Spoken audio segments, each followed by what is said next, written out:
thing that I'd say is we need to take a look at the parallels between Kirk and Khan. So this is interesting. Okay. Okay, so we take a look at Space Seed.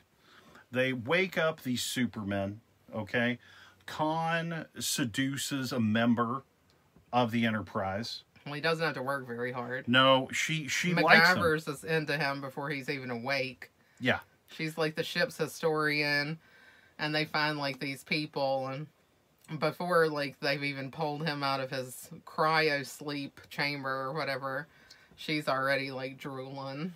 Yeah, she thinks that he's just the best thing that's ever walked. Because she really admires like these Napoleon and Julius Caesar and people too. She's a historian, and she, romanticizes these figures from the past and has painted them in her quarters and all this kind of stuff.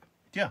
And it's, and so she decides to go along with Khan when Khan decides that he wants to take over the Enterprise. Yeah. And she ends up exiled with him on Ceti Alpha 5. Yes. By choice. Yes. And then dies. Yes. Because she gets, I don't know, eaten by an eel or something. I mean, I don't think they really explain how these eels, like, took people out. They look nasty. They've got these pincers. I mean, they're come dank. I mean, I'm not interested in encountering one of them. No. But they look like little leeches with pinchers almost. I think that, yeah, they look like a kind of a little bit scorpion-like as well.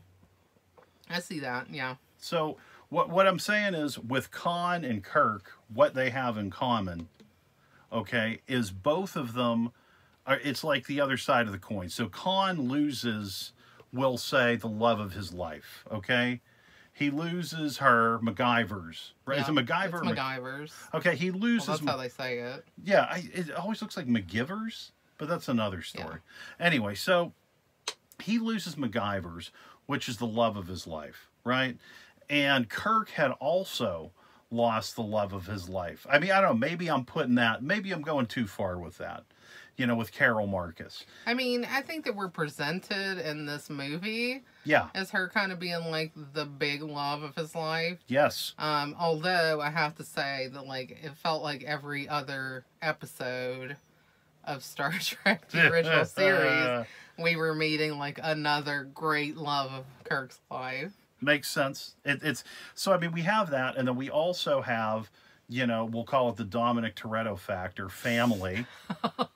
Okay? Because Khan had his people, right? And they lost a good number of them, to these eel attacks and all these other troubles that they ran into. Yeah. Okay?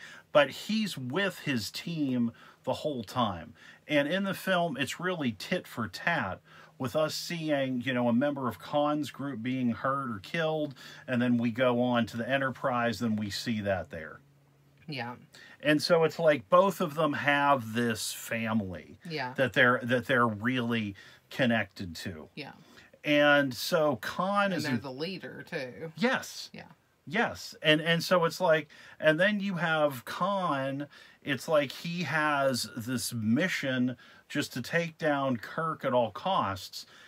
And he has the ability now to actually get everything back with Genesis. Yeah.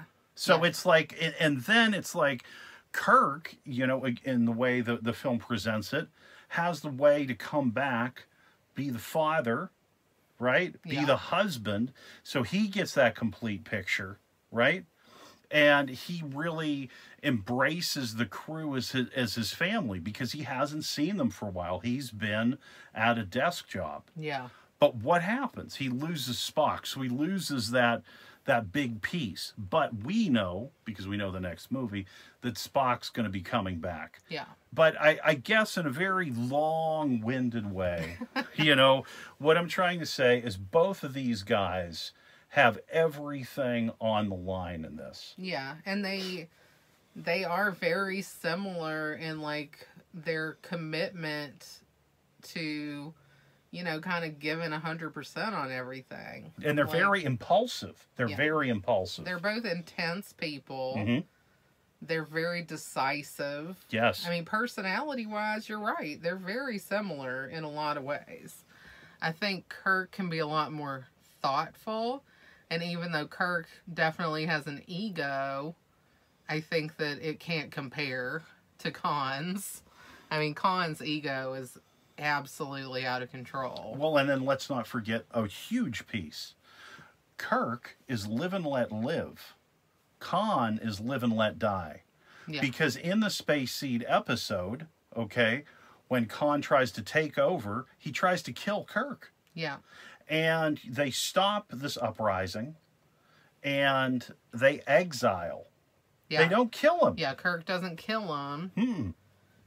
He exiles him. Yeah, and he gives him a chance to live. Yeah. And Khan, from the beginning is like, he marooned us here, he killed my wife, all of this. But the fact is, he gave you a chance and you failed. And yes. And it's just like... And because Khan's ego is what I'm saying, he can't accept that. It's like the Kobayashi Maru. It can never be that he didn't live up to his potential. It has to be Kirk's fault. Right, because he doesn't believe in a no-win situation. Yeah. I have such a hard time saying Kobayashi Maru. I say it like different ways, and I'm always a little nervous.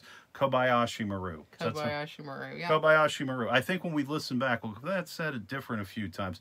I think there was some fear. But you're fine, you're fine. I think I came back around now. I redeemed myself with explaining how these guys are the same, with your help.